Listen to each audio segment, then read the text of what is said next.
ኣይክእልኒ ሞ ከምኡ ገይረ ስለ ዘወረድኩ ይቅረበሉ ለይ ባይስ ብዙሓት እዮም እቶም ካህናት ዳባይትን መን እዩ ዝብሉ ክንስ ኣለኩም ማለት ነጊረኩም ኣለዋ ስለዚ ኩሉ ሰብ ካባይ ይበልፅ እዩ ስክበሉ ንናቱ ብልጭ ኣለዎ ሰብ ካባይ ዘይበልፅ ኩልኩም ካባይ ትበልፁ ስለዚ ብብልጫኹም ስለዘይወፀ እምበር ነዚ እዚ ንስሓ እዩ ብምብቃቅ ጋሻ ዘይምቕባለይ ክመፅእ ከሎ የለኹን ኢለ ገዛ ዓፅየ እሞ ይቕረበሉለይ ጋሻ ተቐበሉ ካብ ምሕር ጋሻ ምቕባል መላእክት ተቐበልዎለይ ጋሻ ዘይምቕባል ሓጢኣት ምዃኑ ሪኦም የለኹን ኢልካ ተዓፅ እዝጊዮ ክንስታዕ መሊፅና ግርማ ሞጎስ ማርት እንዳበልኩ ብምግባር ንርእሰይ ልዕል ከብል ኢለ ብስራይ ተጠቂመ ግርማ ሞጎስ እንዳተባሃልኩ ብጥንቁልና ከይደ ድግምቲ ገይረ እሞ ይቕረበሉ ኣብየት ደባትር ኤርትራ ኣብየት ደባትር ወጃብ ክዳን ኣላት ሒዛትን ዝመፅእ እንዳብል ናይ ጥዕና ይኮነትን ሓደ ካህን እንተሪኢኹሞም እቶም ከምኡ ዝገብሩ ካህናት ማለት ወርቂ ይኮነን ብሩር እዮም ዝገብሩ ብሩር ቀረቤት ዝገብር ካህን ወይ ዲያቆን እንተሪኢኹም ንሱ መተተኛ እዩ ምልክት ይኹንኩም ብሩር ዝገብር ብሩር ይጥቀም ሰይጣን ማለት እዩ ኣብ የማኑ ገይሩ ከምዚ ገይሩ ፀጋሙ ደራሪቡ ዝኸይድ ኣሎ ሓቀይ እዚኦም ኩሎም ደረፍቲ ተሪኢኹሞም ወርቂ እዮም ዝገብሩ ብሩር እዮም ዝገብሩ ንሰይጣን ማለት እዩ ስለዝኾነ እዚኦም ከምዚኣ ዝመሰሉ እግረ መንገድኹም ሃራይ ማልዶ ጉቦ ወይ ድማ ኢድ መንስኢ ገፀ በረከት ተቐቢለ ካብ ሓጢኣተ ይፍትሑኒ ጉቦ ምቕባል ኦኬ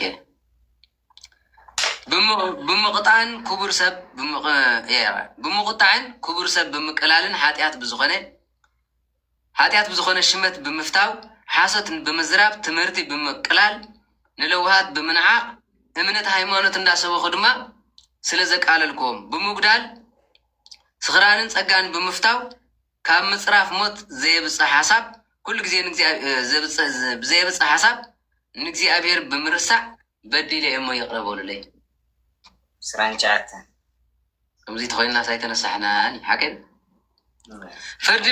ብምጥምጣም ብኣድልዎ ስለ ዝፈረድኩ ኣቢሰ እሞ የቕረበ እዩ ከምዚ ተኮይኑስ ኤርትራዊ ይፀድቕን ወዲ ዓደ ኢለሎ ኮይሉ ዝምርጫ ዝመርጥ ሓቀን ኣብ ኩሉ ግዜ ስለዝኾነ ተኸላኺለሉ ገለ ዝብል ኣሎ ካብኡ ዝኽፋእ ሓጢኣት የለን ኦኬ ሓውካ ስለዝኾነ ክትምዕዶ ግን ናቱ ኣበሳ ደፊእካ ከምዚ ጌርካ ክተምፅእ ኣይኮነን ዓገብ እያ ስለዚ ፍርዲ ብምጥምጣም ብኣድልዎ ስለ ዝፈረድኩ ኣቢሰ ካብ ሓጢኣት ይፍትሑኒ ምስጢር ብምውፃእ ኣቢሰ ከይትነግረለይ ሒዝካ ስተረኒ ዝበለኒ ምስጢር ኣውፅአ እሞ ንሆ በዲለ ይቕረበሉለይ 31 ሓራይ ናይ ወለደይ ትእዛዝ ብዘይ ምቕባለይ ፍቓዶም ብዘይ ምፍፃመይ ኣቢሰ እሞ ይቕረበሉለይ 32 ምሕረት ይሃብኩም ኣቦና ድን ዝኽብር ኣለ ሰብ እንታይ ክትገብረለይ እሞ ኣደይ ድያ ምሳይ ትነብር ዝብል ኣለ ቤት እግዞ ዕድሜኻ መታን ክነውሕ ኣብ ዘፀኣት ምዕራፍ 20 ኣቦኻና ኣዴኻና ክብር ካልኣይ ኣቦኻ ኣዴኻ ዝተባሃለ መምህርካ እዩ ማለት እንታይ ደገይርለይ ዝብል ወላ ኣነስ ዝኽእሉ ኸርተ ቴሌጆኻ ክምፀን እንታይ ገይርለይ ዝብል ኣሎ ማለት ኣብየት እዝዮ ሃራይ ብገበጣ ሰንጠረዥ ተፃዊተ ኣርዌ ቀቲለ መፃወት ገበርክዎ ኣራዊት ዝቆተሎ በሊዐ ናይ ሰብ ደም ዝፈሰሰሉ ኣቢሰ እሞ ካብ ሓጢኣት ናይ ሰብ ደም ብምፍሳሰ ኣቢሰ እሞ ሓጢኣት ገበርኩ ኢሉ ሕራይ ተመን እንተቐቲልካዮ መፃወት ይግበርኒ ድርብዮ ወይ ትቐብሮ ኢኻ ንዝኾነ እንስሳ ዋላ ክትሓርድዎ ከለኹም ብሕማቅ ካራ ይሕረድኒ ክተሳቅዮ ይግባእኒ በታ ዝግባእ ካራ ስሕላ ኣቢልካ ሂወቱ ክትሕልፎ እዩ ፅቡቅ ማለት እዩ ምክንያቱ ሂወት እንዳተሰሃገት ክትሪኦ ከለካ ንዓኻ ሕማቅ እዩ ስለዚ በዚ ገይረ ኣቢሰ ኢሉ ብዑፍ ብኣራዊት ቋንቋ በዚ ምልክት እዚ ብምባል ሓሳዊ ነቢይ ብምዃን ኣቢሰ እሞ ይቕረበሉለይ ቁፅር በዓል ንመነኮሳት ክህበኩም ኢለ ብዘይ መሃበይ ጠሊመዮም እየ መብፃዓይ ኣይገበርኩን እሞ ኣበስኩ ያው ኣቤት ምድረ በዳ ክትሳገሩ ከለኹም እንታይ ኢልኩም ተማፃቢዕኩም ኣብዚኣ ሽግር ኣላ ንቤተ ክርስቲያን ተመፃባዕኩም ዘይሃብኩም ሃራይ ንሰብ ብምሻጥ ንእንስሳን ኣራዊትን ብምቕታል ሰብን ንእንስሳን ብምፅላእ በዲለ እሞ ይቕረበሉለይ እዚ እንታይ ማለት ይፈቱ ከልቢ ንከልቢ በጊዕ ንበጊዕ ምዕራይ ንምዕራይ ዘባእስ ሓጢኣት እዩ أكرم بإግዚአብሔር እንታይ ገይሮም ቶም እንስሳት ተባሰው እኳ ዳኸይ ቃተሉ ቀረም ክትቆርፀ ይዝግባእ ስለዚህ ነዚዩ እሺ ንዓለም ብምፍቃር ብልበይ ኣመንዚረ ብምሕሳብ ኣብ ሰብን ኣብ እንስሳን ኖ ሓጢኣት ገይረ ማለት ምስ ኣድጊ ምስ በቕሊ ምስ በጊዕ ምስ ጤል ኣይግበሮም ምስ ከልቢ እውን ተራኺበ እሞ ይቕረበሉለይ 37 ኣድም ሰባት ሕራይ 10 ትእዛዛት ብዘይካይ ካልእ ኣማልኽቲ ተምልኽ ብፃይካ ከም ነብስኻ ርእዮ ስም ኣምላኽ ብኾንቱ ኣይተልዕል ሰንበት ኣኽብር ወለድኻ ኣኽብር ኣይትቕተል ኣይትዘሙ ኣይትስረቕ ብሓሶት ኣይትመስክር ዘይገንዘብካ ኣይትመነ ብዘይ ምፍፃመይ 10 ትእዛዝ ጥሒሰ እሞ ሓጢኣት ግበርኩ ክደይ 38 ኦኬ መፅሓፍቲ ዝኣዘዞም መልእኽቲ ኣፍሪሰ በደልኩ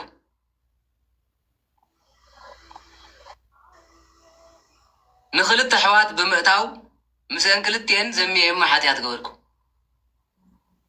4 ኦኬ ናይ ኣቦይን ናይ ኣደንን ዕርቃኖም ርኤ ድማ ስሒቆዮም እየ ኢሉ ኣታ ርኢኹም ትፈልጡ ዲኹም ከምኡ ኣነስ ወራ ዓብዪ ሰብ ተሪእኸ ማለት እንጠጥበለ ኢልኒ እንጠጥበሉ ነይረ ተባህል ኣይፈጡን ስለዚ ናይ ኣቦይን ናይ ኣደይን ዕርቃን ርኤ ስሒቀ ኦኬ እዚ ዓብዪ ርእስቲ እዚ ክነግረኩም ዝደሊ እዚ ትማሊ ዕርቃና ኣውፅኢኹምዎ ዘለኹም ኣብ ዩቱብን ቴሌግራምን ናይ ኣቦኹም ናይ ኣዴኹም ዲኮነን ተላጊፅኩም ዶይ ተላገፅኩምን ተላገፅና ስለዚ ብዙሕ ዝተዛረብኩሞ ግን ማህፀን ሰፈር ናይ ሰብ ይኮይለኩም ስለዚ በዚ ገይረ ዕርቃን ናይ ሰብ ብምርኣይ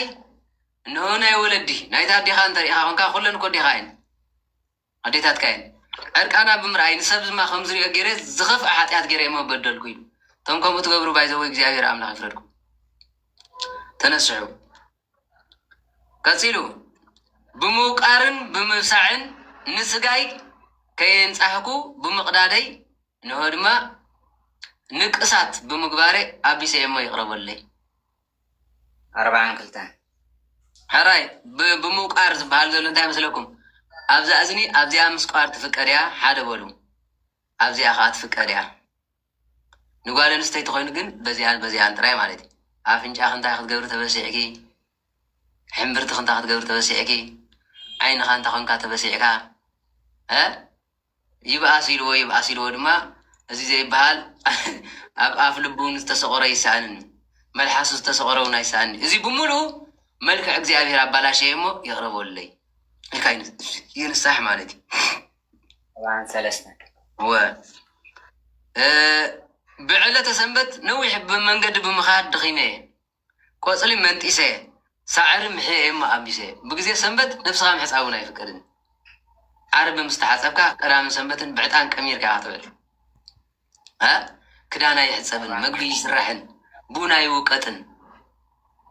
ቡንስ ኣይስተን እንዲ ብዓብዩ ግን ቡኑ ናይ ውቀጥን እንታይ ዳ ቀዳሚ ሰንበትም ካህናት ቡን ትሰት ይበሉ ሰዓርቲ ሰንበት ስለ ዝኾኑ ኣነ ይገብረ ኣለኹ ሲ ፍትሃ ነገስቲ እየ ኮ ዘንብበልኩም ዘለኹ ናይ ቤተክርስትያንና መፅሓፍ ንሕኸሪአኩም ትዘንብበልኩም ዘለኹ መፅሓፍ ማለት እየ እዚኣ እንታይ ትበሃል ፍትሃ ነገስቲ ስጋዊ መንፈሳዊ ናይ ሕጊ ምንጪ ብግእዝን በምሓርኛን ቀይሮም ኣለዉ እዚ ግእዝ ዘሎ ብዚ እዩ ኣነ ግን ብትግርኛ ዝነገረኩም ዘለኹ ማለት እዩ እዚኣ ገፅ 78 ምዕራፍ 2 እየ ዝነገረኩም ዘንብበልኩም ዘለኹ ቤተክርስትያንና ሊቃውንቲ ዝፀሓፍዎ ማለት እዩ ስለዚ ብግዜ ሰንበት ቡኑ ወቂጥኩም ካህናት ተስትዩ ነብሪ ኣፀያፊ መግቢ ትሰርሑ ዝተሰርሐ መግቢ ጥራይ ዝብላዕ ተዘይኮይኑ ኸ በቃ ኣብ ስራሕ ዝውዓለ ሞ ሕማቕ ዘጋጠሙ እንተኮይኑ ግን ምፅኢልካ ሂብካ ትኸይድ ስለዚ ካህና ሙት ሕሙም ዘይፍውስ ሙት ዘየተንስእ ሰዓረ ሰንበት ስለ ዝኾነ ሂወትና ብምሉእ ዝርግ ዝኸውን ብሰንበት መርዓውን ኣይፍቀድን ከይትግረሙ ማለት እየ ኣይ ጉድ ርኹስ ኢለ ንክርስቲያን ብምፅራፈይ ርኹስ ኢለ ንክርስቲያን ብምፅራፍ ንመንፈስ ቅዱስ ብምፅራፍ ኣቢሰይ እሞ ሓጢኣት ገበርኩ ይቕረበሉለይ ንክርስቲያን ርኹስ ኢልካ ይፅረፍ ስለምንታይ ስጋ ወልዲ እግዚኣብሔር ስለ ዝወሰደ ዘጸይፍ ክሳብ ዘይገበረ ስላ ዘይረኻዮም ንህፃን ጓል ከንሽበ ጓል ኣንስተይቲ ከንሽበ እሞ ኣበስኩ ካብ ሓጢኣት ኣይፍትሕኒ 47 ናይ እግዚኣብሔር ኣብን ናይ በኽሪ ወዱን ናይ ክርስቶስ ብንጽህና ብቅድስና መንገዲ ብዘይ ምትላል ብዘይ ምኽታለይ ነገረ ሃይማኖት ኣጣሚመ ምሂረ ወልዱ ፍጡር ኢለ ኢየሱስ ክርስቶስ ኣማላዲ ኢለ ስእሊ ቅዱሳን ኣይሰርሕን ኢለ ሓደ ንስላሴ ዝረኣዮም የለን ኢለ ስእሎም ኣይሰርሕን ኢለ እሞ ኣቢሰ ቅረበሉለይ 48 ኣነ ጽሒፈልኩም ዝገርም ኮይኑ ማለት ምስ ብፃይ ጽልኢ ከለኒ ከይተዓረቕኩ ቆሪበ ኣቢሰ ሓጢኣት ገይረ ይቕረበሉለይ 49 ኦኬ ካብ ርእሲ ምድሪ ኣብ ርእሲ ምድሪ ከለኹ ናይ ህይወት ዘመነይ ካብ ናይ ሰማይ ከዋኽብቲ ካብ ናይ ሕፃ ባሕሪ ስፍርን ቁፅርን ዘይብሎም ሓጢኣት ሰሪሐ ኣቢሰ እሞ ሓጢኣት ኣይፍትሑን እዩ 49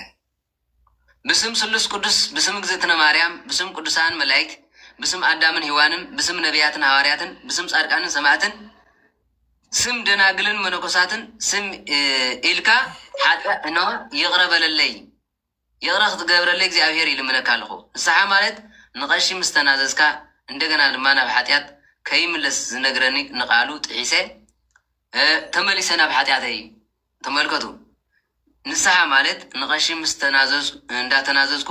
እንደገና ናብ ሓጢኣት ተመሊሰ ከይወዳእኹ ንስሓይ ማለት እዩ ኣቢሰ እሞ ይቕረ ፍትሑልኝ ኣባት ነብሰይ ቀሺ ዝሃበኒ ቁንና ብዘይ ምፍጻመይ ሎሚ ጽባሕ ክሰጉደይ እንዳበልኩ ስጋብ ሕጂ ሰገድ ከሆን እሞ ይቕረበለይ 51 ሕራይ ንኣብነት ኣበይ ቀሺ ተስፋይ ናይ ትማሊ ንስሓ ሂቦምካ ከለዉ ሓጢኣት ተጌርካ ተወሲኹምካ ኩለን ኢኻ ትውድአን ኣይወዳእክዎን ኢልካ ከዓ ትነግሮም ይግባእ ስለዚ ኣይ እዛ ቀዳ ሓረወይቲ እየ ዝገብር እንዳበልካ ይክየድኒ ማለት እዩ ከም ዝገበርካይ ሓጢኣት ከም ዝገበርካይ ከዓ ንስሓ ይዝውሃብ ስለዚ ነብሰይን ስጋይን ንምድሓን ዘይምሕላወይ ንነብሰይን ስጋይን ንምድሓን ዘይምሕላወይ ብኩሉ ሓጢኣት ወዲቀ እሞ ይቕረበለይ ንነብሰይ ሓጢኣት እወ ብዝተሸገረን ብዝተሰደን ብሕሙምን እንታይ ከፊእዎ እዩ እንታይ ፀጊምዎ እዩ እንታይ ሽግር ኣለዎ እዩ ኣምላኹ ዘይኸይድ ማይ ጸሎቱ ዘይኸይድ ወዘተረፈ እንዳበልኩ ኣክንዲ ዝጽልየሉ ኣቃሊለ እሞ ይቕረበለይ 53 ሓደ ንሓንካስ ንዓይነ ስውር ሰፍላል ሓባል ዕውር ኢለ ጸሪፈ ኢንታ ገይረ እሞ ሓጢኣት ግበርለይ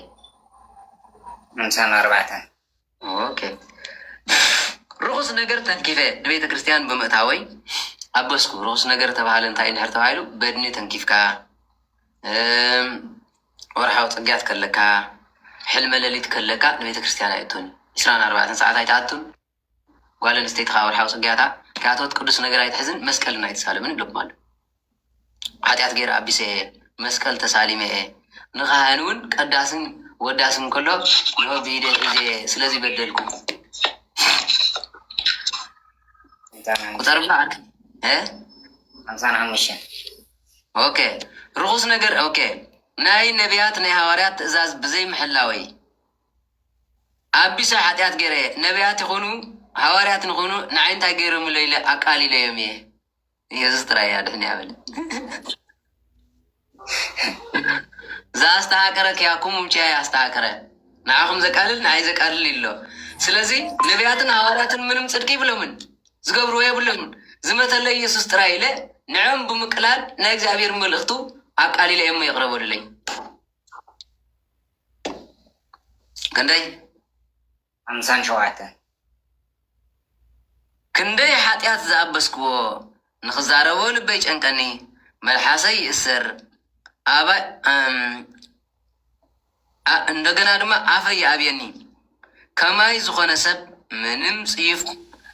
ጽያፉ ኣይውዳእን ብቁነና ቀለም ብውቅያኖስ ቀለም ብሰማይ ብራና እንተ ዝኸውንካ ሓጢኣተይ ቆፂርካ ይውዳእን እዚ ዝዝክሮ እምበር ዝተረፍኩ ዘይገበርኮ ብዙ ሓጢኣት ኣለኒ እሞ በቀሺ ይቕረበለይ ኣነስሑኒ 6 ወንጌላውያንካ እሺ 6 ወንጌላውያን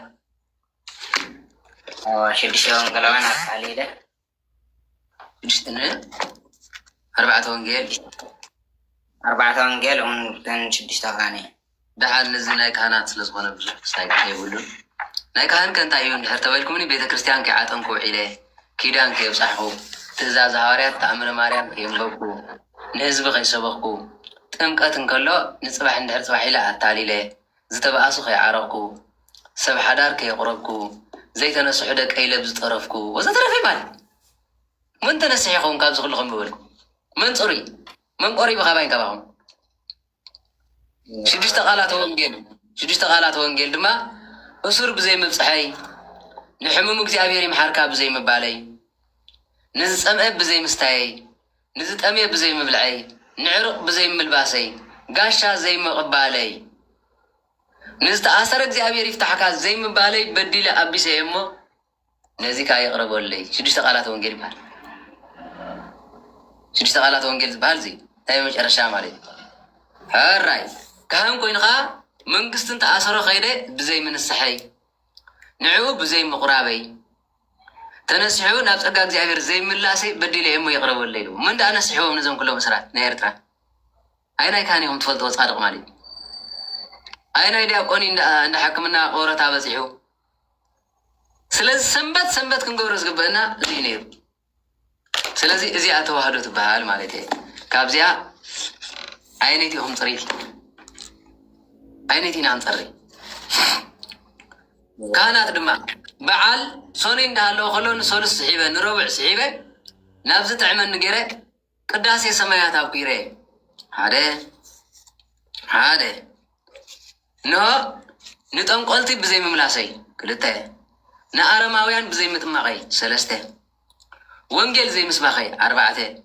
مرقيتا تخوين خير زتم هاركو تمرتي نسب بزي محلافي بقبو بزي مقطالي نبيت كريستيان بديلي أعني يان أفريسيان نهزب كريستيان دما نهو أيهانوس كون يقربوا الليل باباس تخوين خير قدام كيدا زي مبراخي أبقودنا عند خاركو حمم بزي مردائي مصواتنا بيت كريستيان أكيبا دخا زي مردائي كهاناتن ديابوناتن بزقبا كي مزنكو بزي مشامي مزز وهاب زلو ديكونا غانتنا እግዚአብሔር ይትብሎ ወራ ጭራሽ ወዳሴ ማርያም ዘይፈልጥ ክልተ ንስት ዘለዎ ሚት ቅርሺ ዝሃበኩም ወደ ሓውበንዲ ሓጋ ዝኾነኒ ኢልኩም ትገብሮ ዘለኹም እዚ ከነት እዚ ዲኩናይ ናብ ኣረማውያን ከይደ ሰናይ ግብሪ ገይረ ፀበላ ፈልፊለ ተኣምር ገይረ ብዘይ ምፍዋሰይ ይቕረበለለይ ዝብል እሞ ኣይናይ ፃድቕ ይኸውን ካብ ዝኽእሉ ሰማዕኹም መን ኢና ከፀድቕ يلنا يلن እቶም ቆሪብና ትብሉ ኳሲ ነዚ ምስማዕኹም ቆሪብኩም ንትኾን ኣብዚ ማሕበር ግን እዚኣ ገይሩ ኩላ እዩ ዝንስሓ ሕጂ እቲ በዓል ሓዳር ዘሎ ብዚ ኤፍሬም ኣባኢስና ዝብል ተረዲኹም ኣረ ተመባእሲት ረብዕን ዓርብን ኣይትራኸቡ ቀዳም ሰንበት ኣይትድፈር ምስ በለ ኣበይ ቀሻ ኣኽላ መን ርእይዎ ይብል ምክንያቱ ቀሸምን ዓለምን ኩሎም ሓደ ስለ ዝኾኑ ረብዕን ዓርብን እዚ ሰሚዕኩም በር ኣበይ ቀሽ ድላይና ንሕና እኳ ይሰዓርና ይንብለዎ እሞ ንሰምሲ የልኣትዮም ሰም ደንእቶ እዩ ኢታብዝሁ ተራኩበተ ከመሰባ ዓለም ከም ሰባ ዓለም በዓላት ሒዝኩም ርክባ ይትግበሩ ከምኡን ተገበርኩም ድማ ማህፀን ወላዲት ርኩስ እዩ ዝብል ብኦፕሬሽን ተወልዳ ዘለኸን መከላኸሊ ጥንሲብ ዘይተደለየ ማዳንግለን ትበፅሓ ዘለኸን ረቡዕ ዓርቢ ቀዳም ሰንበት ስለስተ ዓርኩም ዳሉ ተወልዲ ህፃናት ረይዎም ዶ ቁርስስ ውልድ በዓል ይብሎ ወለድና ሓገድ ብበዓል ተወልደ ህፃን እንታኸውን ትብሉ ደፋር በዓል ናይ ጻድቃና የድልን እዞም ኩሎም ፕሮቴስታንት ትሪኦም ተዝቁፀር ዘመኖም ይብለኩም ኣለኹ ፍትሐ ነገስት እንታይ ይብል ብፆም ብፀሎት ብብኽያት ብልቕሶ ዝተወልደ ሰብ እንድሕር ኮይኑ ይብል ዲያቆን እንተኾነ ከም እስጢፋኖስ መነኩሴ እንተኾነ ከም እንጦንስ ከም መቃርስ ንጉስ እንተኾነ ከም ዳዊት ከም ቆስጠንጢኖስ ጻድቅ እንተኾነ ከም ኢዮብ ከም አብርሃም ይኸውን እዩ ክብሪ ዘበለ እንድሕር ስቂልካ ወሊድካዮ በዓላት ከምዚ ከይበልካ ከለካ እንተወሊድካዮ ግን ካህን እንተኾነ ከሓዲ መስዋዕቲ እግዚኣብሔር ገዲፉ ቤተክርስትያን ዝዓፅቡ ውላድ እንተኾነ ሰራቅት ዘማዊ እንደገና ድማ ብዙመት ዕግበት ዘይብሉ ዲያቆን እንተኾይኖ መጣቆሲ መባእሲ ሓሳዊ ፀሊም ዝጉልበብ ይብሎ ፍትሐ ነገስት እኮ ዝነገረኩም ዘለኹ መነኩሴ እንተኾይንካ ክልተ ዓዲ ይባእስ ኢሉ ጳጳስ ተኮይኑ ድማ ካሓዲ መዛ ኩላ ካሓዲት ጳጳስ ከመይ ኢላ ተወሊዳትኩም ሓሰብዎ። ስለዚ እዚኣ ትመስል ዓንቀፀ ንስሓ እዚኣ ኢልኩም ክትንስሑ ሓደራ ክብለኩም ዝደሊ እግዚኣብሔር ንንስሓ ሂወት የብፅሕኩም። ናይ ሎሚ ናይ ንስሓ ትምህርትና እዚኣ ሕተን ተሊኩም ንዓኹም ክንበኩም ኢና ማለት